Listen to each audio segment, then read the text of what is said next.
You are not going to leave this table until you sign. My father's voice wasn't loud, but it carried a weight that made the crystal glasses on the dining table seem to vibrate. The scent of fresh pine and expensive red wine filled the room, but beneath it was the metallic tang of fear. Or maybe that was just me. Christmas Eve dinner at the Vance estate was never about family. It was about performance. And tonight, I was the main act. My father, Richard, leaned back in his chair, his eyes cold and unblinking. Beside him, my mother, Cynthia, nervously twisted her pearl necklace, her eyes darting between us like a trapped bird across the table. My younger sister, Brittany, smirked, already tasting her victory. They had set the stage perfectly. The ultimatum was simple: sign away my rights to the family land trust, the only thing my grandmother had left specifically to me, or leave this house tonight with nothing but the clothes on my back. They thought they had me cornered. They thought I was still the failed artist, the disappointment, the daughter who couldn't quite make it in their world of high finance and ruthless ambition. I looked at the document in front of me. It was a quick claim deed, transferring my ownership of the ancestral land to a holding company controlled by my father. I picked up the pen. Brittany's smirk widened. My mother let out a small, relieved breath. My father actually smiled, a thin, triumphant curving of his lips. They thought I was breaking. They thought I was submitting. I wasn't. I was calculating. I was remembering every insult, every dismissal, every time they had made me feel small so they could feel big. I was remembering the years of eating instant noodles while they dined on steak, the years of building my own empire in the shadows while they flaunted wealth they hadn't earned. I looked my father in the eye. "I'm not signing this," I said, my voice steady. "And I'm not leaving." The silence that followed was absolute. It was the silence of a bomb about to detonate. "You will sign it," my father said, his voice dropping an octave. "Or you are no longer my daughter. You are a trespasser, and I will have you removed." He reached for his phone. I didn't flinch. I didn't beg. I reached into my bag and pulled out a thick manila envelope. I tossed it onto the center of the table. It landed with a heavy thud, sliding across the polished wood until it hit the centerpiece. "That's not a signature," I said. "That's an eviction notice. Before I tell you what happened next and why the FBI was swarming the lawn 15 minutes later, tell me in the comments where you're watching from. I want to know how far this story of justice travels. Have you ever been pushed to the edge by the people who were supposed to protect you? Let me know, because tonight, we are pushing back." My father stared at the envelope as if it were a venomous snake. "What is this?" He demanded, his hand hovering over the clasp. "Open it," I said. "Or don't. The outcome is the same." He ripped it open. I watched his eyes scan the first page. I saw the exact moment the confusion turned to shock and then to pure, unadulterated terror. It wasn't the quick claim deed he had prepared. It was a foreclosure notice, but the name of the lender wasn't a bank. It was Ether Corporation. "My company, you see, Dad," I said, leaning forward and resting my elbows on the table.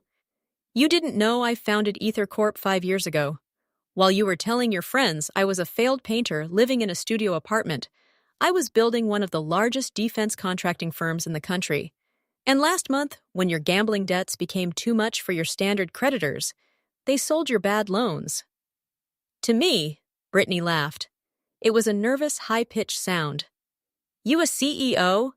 Please, you can't even afford rent." "Check your email, Brittany," I said, not taking my eyes off my father. My sister rolled her eyes, pulled out her phone, and tapped the screen. I watched her face. It went from smug to slack in 3 seconds flat. "You see," I continued, my voice calm and level, "Ether Corp also acquired the boutique financial firm you work for this morning. As the new owner, I ordered an immediate audit. We found the embezzlement." "You're fired, Brittany." "Effective immediately, and my legal team is already drafting the charges." She dropped her phone. It clattered onto her china plate, cracking the porcelain. My mother made a small choking sound.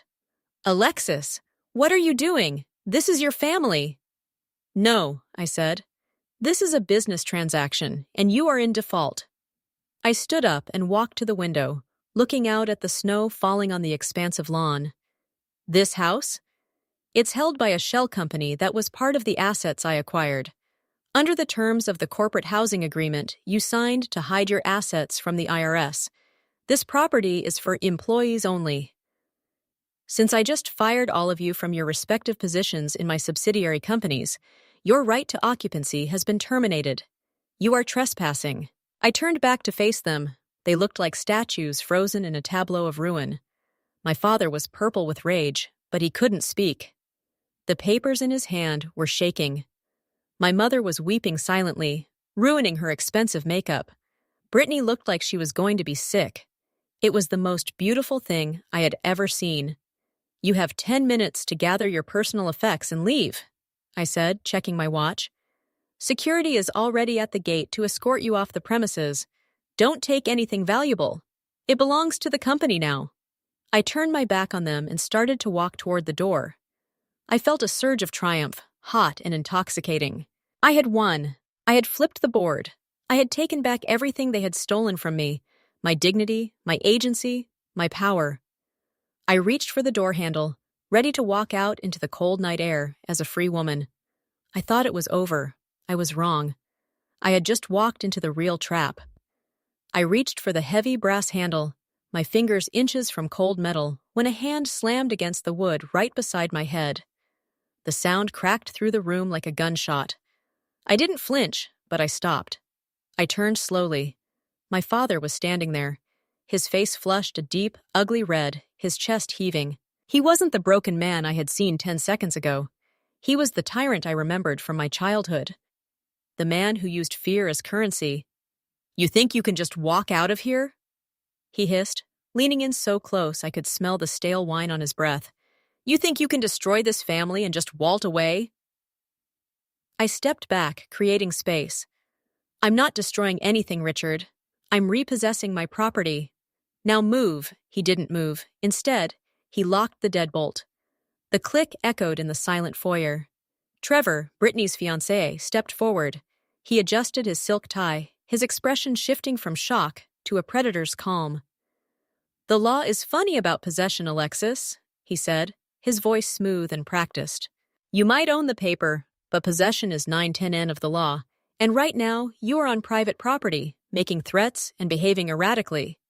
I felt a prickle of warning at the base of my neck. This wasn't just anger. This was a script. They had rehearsed this. "What are you talking about?" I asked, my muscles tensing. And then the performance began. My mother, who had been weeping into a napkin moments ago, suddenly let out a shriek that could have shattered glass. "My necklace!" she screamed, clutching her throat. "The diamond necklace! It's gone!" She looked at me, her eyes wide with faint horror. She took it. I saw her near the coat rack. She took the heirloom necklace. It was clumsy theater, desperate and raw, but they committed to it with terrifying intensity. Brittany pointed a shaking finger at me. I saw her too. She put it in her pocket when she came in. I stared at them, fascinated by the sheer audacity. The necklace in question was a vintage piece my grandmother had supposedly left to my mother, insured for $500,000. It was their financial safety net, the one thing they hadn't sold yet. "Empty your pockets," my father commanded, holding out his hand. I laughed. It was a cold, dry sound. "You have got to be kidding me. I'm not playing this game." Trevor pulled out his phone. "I'm dialing 911, he announced, his thumb hovering over the screen. "Grand larceny, theft of property valued over $500,000. In this state, that carries a mandatory minimum sentence." "Unless," he paused, a cruel smile playing on his lips, "unless you sign that quick claim deed right now and maybe transfer those acquisition rights back to your father.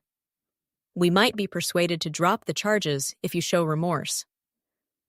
It hit me then, the true depth of their depravity. This wasn't just a reaction to my eviction notice. They had planned this. They had invited me here tonight, not just to bully me into signing, but to frame me if I refused. It was a win-win for them. Either I signed over my inheritance, or I went to prison, and they collected the insurance money on the stolen necklace. My mother lunged forward before I could react. shoving her hand into the deep pocket of my wool coat. I tried to push her away, but my father grabbed my arms, pinning them to my sides. I felt her hand rummage, then withdraw triumphantly. A stream of diamonds dangled from her fist, catching the chandelier light. "I found it!" she sobbed, turning to Trevor. "She stole it! She tried to steal our legacy."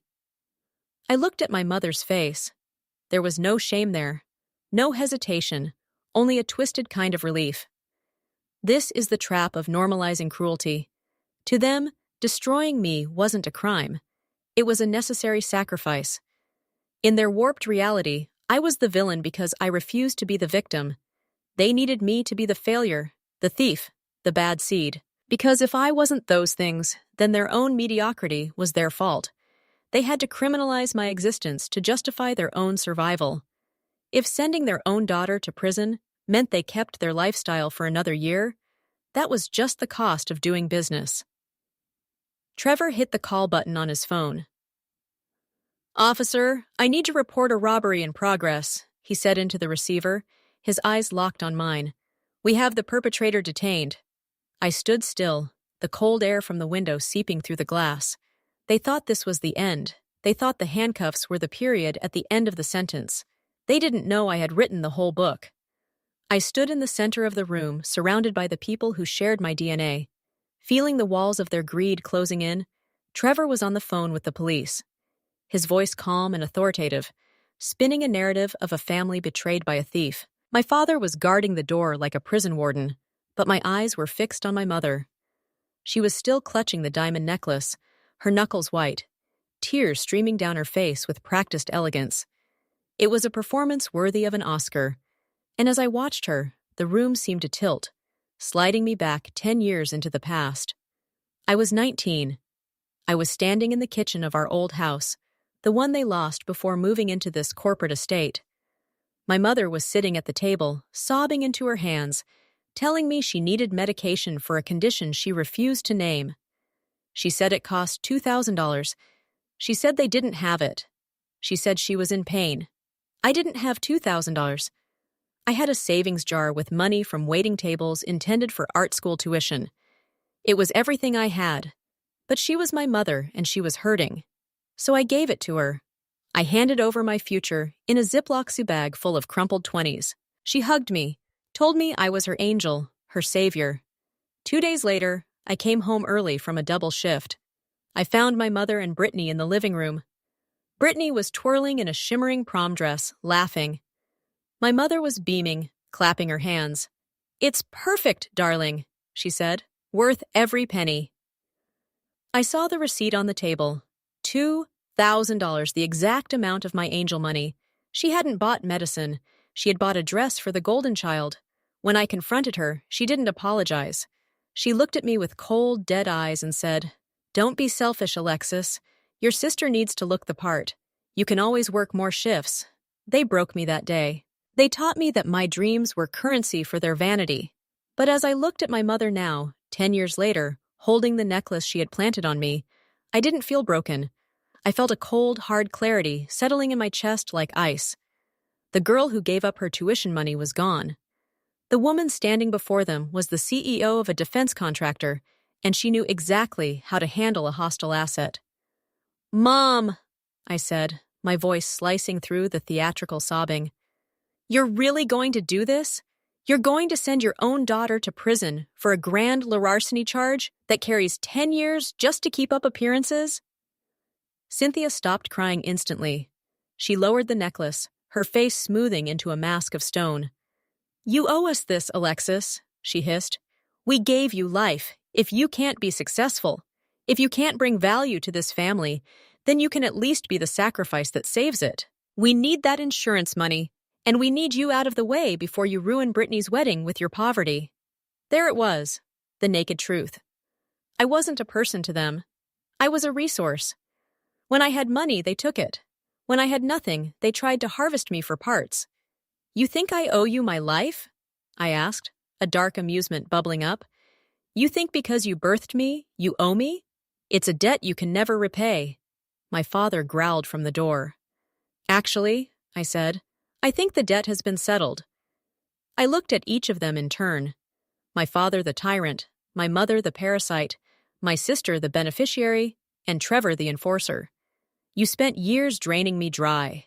You thought the well was bottomless. But you forgot one thing about digging holes, Mother. Eventually, you dig deep enough to hit something hard, something that doesn't break. I stopped looking at them as family.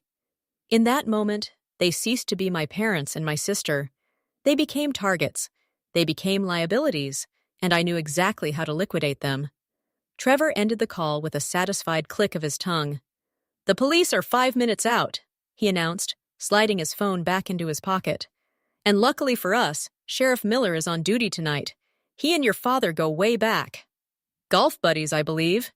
He smirked at Richard, who nodded, the color returning to his face. The fear was gone, replaced by the ugly confidence of men who knew the system was rigged in their favor. They thought they had won. They thought the local badge coming up the driveway was the ultimate authority. I didn't argue. I didn't try to run. I simply backed up until my shoulders touched the cool plaster of the wall. I raised my left wrist.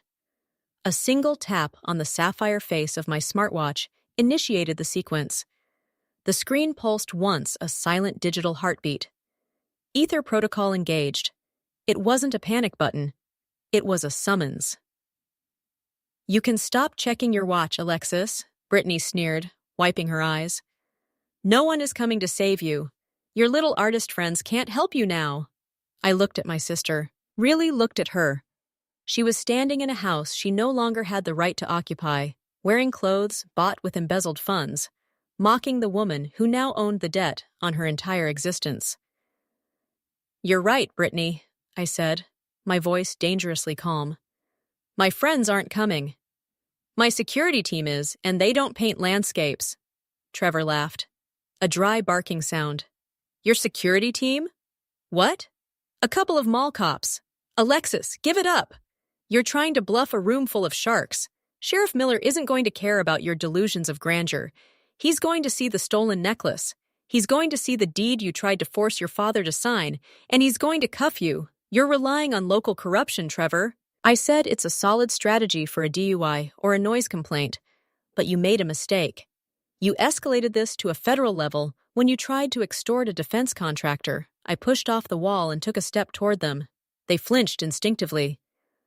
"Let's review the ledger before the sheriff gets here, shall we?" I asked, my tone conversational, like we were discussing the weather. 208, the warehouse fire at your father's distribution center. The insurance payout was $2 million. The fire marshal ruled it accidental, but the forensic accountant I hired found the wire transfer you sent to the arsonist 3 days before the blaze. My father's face went gray. "What?" he whispered. 2020. I continued, turning to my mother. "The Save the Children Gala, you raised $500,000, but the charity you registered, it doesn't exist. The money went into an offshore account in the Caymans. I know because I bought the bank that holds the account last week." Cynthia gasped, clutching the necklace tighter. You can't know that." And tonight, I finished looking at Trevor. Conspiracy to commit kidnapping, false imprisonment, extortion, attempted grand larceny by fraud. I tapped my temple. "I'm not just a CEO, Trevor. EtherCorp builds surveillance systems for the Pentagon. Did you really think I walked into a hostile negotiation without a wire?" The room went dead silent. The kind of silence that happens when the predator realizes it has bitten into something poisonous. Trevor stared at me, his mouth opening and closing. "You're wearing a wire?"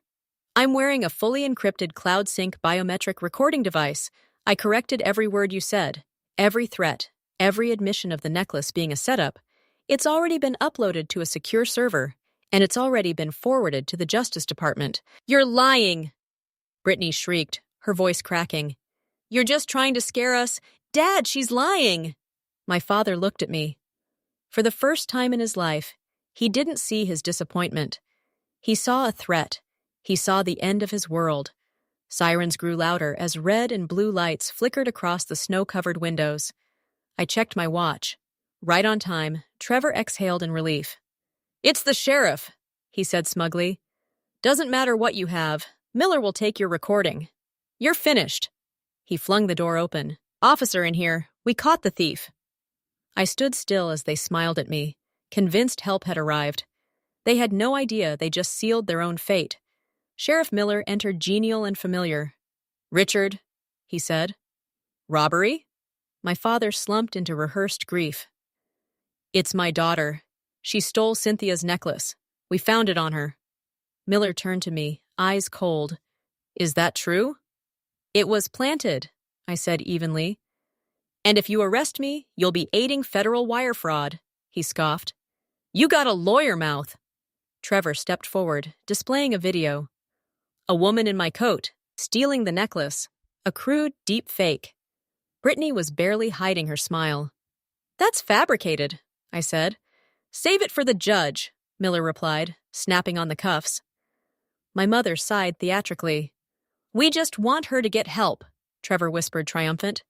"That device of yours, it'll disappear. With that video, you're done." They glowed with victory. "Take her out," my father said, "and leak the footage." As Miller dragged me forward, I smiled. "You checked the driveway," I said, "but not the airspace."